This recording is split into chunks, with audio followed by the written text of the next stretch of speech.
अभी चक्रवर्ती जी बोल रहे थे उस मीटिंग में, क्योंकि जो बोलते हैं मैं उनकी एक एक बात को बड़ा गहराई से सुनता हूं। जिसने जो शब्द बोले हैं उस मीटिंग में सभी जिम्मेदार नेता थे, लेकिन उस समय मान्या बहन जी ना तो मुख्यमंत्री बनी थी ना सांसद बनी थी, शुरुआत थी। लेकिन हर जन शब्द बोलने पर मान्या बहन जी ने इतराज किया और ये साबित कर दिया कि एक दलित की बेटी इस देश में जाके कुछ कर सकती है। और साथियों, इतना ही नहीं, मैं तो पश्चिमी उत्तर प्रदेश से लेके उत्तर प्रदेश का कोई कोना बाकी नहीं है जहां पर मैंने कार्यकर्ता बन के पार्टी का काम ना किया हो। और पश्चिमी उत्तर प्रदेश में मान्या बहन जी ने कितनी मेहनत की है, पूरे प्रदेश में मेहनत की है, पूरे देश में मेहनत की है। लेकिन मैंने उधर जाकर देखा कि मान्या बहन जी सुबह जाते ही शाम को इस घर में लेट रही, परसों उस घर में लेट रही। अगर मान्या बहन जी से आप प्रेरणा ले लो तो ये पंडाल भरा हुआ दिखाई देता। जिन परिस्थितियों में मान्या बहन जी ने मेहनत की है वो आप पुरानी परिस्थितियां याद कर लो और 2 जून 1995 की घटना याद कर लो कि ये समाजवादी पार्टी के नेता मान्या बहन जी को दुनिया से हटाना चाहते थे, लेकिन हटा तो नहीं पाए। और मान्या बहन जी ने 4.5 महीने के शासन को करके मुख्यमंत्री बनके ये दिखा दिया कि देश में एक दलित बेटी ऐसी है जो 4.5 महीना के शासन में जो करके दिखा दिया वो लोगों ने 5 साल में नहीं कर पाया। इतना ही नहीं, आप लोग याद करिए 25 अगस्त 2003 में 25 अगस्त 2003 में आदमी तो हम लोग एक छोटी सी कुर्सी नहीं छोड़ते। अगर जिस कुर्सी पे बैठे हैं तो उस कुर्सी को भी नहीं छोड़ते हैं।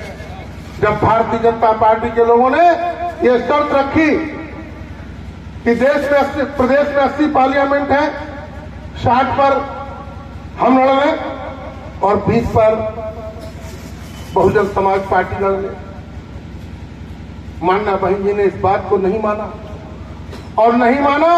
और आपको मालूम है जहां मानवर काशीराम स्मारक है वहां रैली स्थल मान्या बहन जी ने बनाया था और वहीं पर रैली स्थल में मान्या बहन जी ने मुख्यमंत्री की कुर्सी छोड़ने का काम किया। छोड़ी थी या नहीं छोड़ी थी? और जब मुख्यमंत्री की कुर्सी छोड़ी थी तो उस समय पर देश में भारतीय जनता पार्टी की सरकार चल रही थी। तो भारतीय जनता पार्टी के लोगों ने क्या किया कि जो देश का सबसे बड़ा प्रदेश उत्तर प्रदेश है, इसमें श्री मुलायम सिंह यादव की सरकार बनवा दी। और इतना ही नहीं, मैं तो कन्नौज का रहने वाला हूं, मैं भी शिकार हुआ। माननीय विधायकों को घर से पकड़ा गया, खरीद फरोख्त की गई,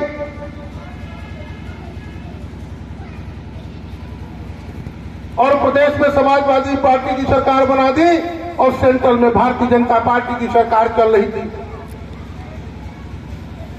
और फिर क्या होता है, 5 कॉरिडोर मैटर का एक बहाना लिया जाता है, जबकि उसमें मान्या बहन जी न उस विभाग को देख रही थी, न मान्या बहन जी से उस विभाग का कोई लेना देना था। 5 महल के बगल से थोड़ी कंक्रीट सड़क बनना थी और जिस संस्था को ठेका दिया गया था उसने जितना काम किया उससे कम उसका पेमेंट भी हुआ था। लेकिन भारतीय जनता पार्टी ने 5 कॉरिडोर का मैटर लिया और सीबीआई का दुरुपयोग किया। और आप याद करिए, सीबीआई ने मान्या बहन जी के घर पे छापे, दफ्तर पे छापे। इतना ही नहीं, उसी समय मानवर काशीराम साहब को अटैक पड़ गया और जो मानवर काशीराम साहब का 5 लाख रुपए इलाज के लिए रखा था वो भी सीबीआई ले गई। लेकिन मान्या बहन जी ने हिम्मत नहीं हारी, पूरे देश का भार आ गया। मान्या बहन जी दिन में देश उसी समय 2004 में पार्लियामेंट का चुनाव होना था। यहां उत्तर प्रदेश में समाजवादी पार्टी के लोग कार्यकर्ताओं पर उत्पीड़न कर रहे और उधर सीबीआई का दुरुपयोग हो रहा। लेकिन मान्या बहन जी ने हिम्मत नहीं हारी, पूरे देश का दौरा भी करें और रात में आके मानवर काशीराम साहब की देखरेख करें।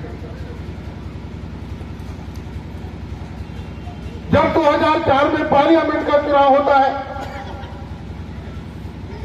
उधर भारतीय जनता पार्टी परेशान कर रही, इधर समाजवादी पार्टी परेशान कर रही। इसके बावजूद भी पहले मेरे 14 लोकसभा मेंबर हुआ करते थे, फिर 2004 में चुनाव हुआ तो मेरे 19 लोकसभा मेंबर जीत कर आ गए।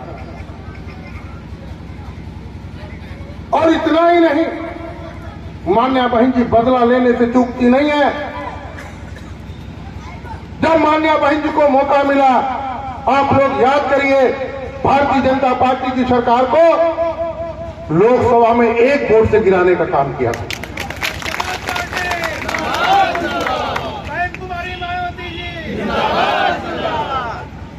ये आयरन लेडी है।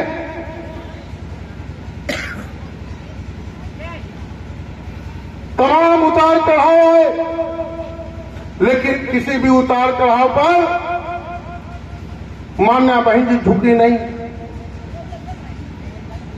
फिर देखिए 2007 में फुल प्लेस की सरकार बन गई,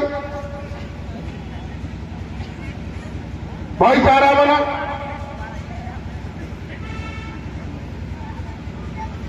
और इसके बाद भी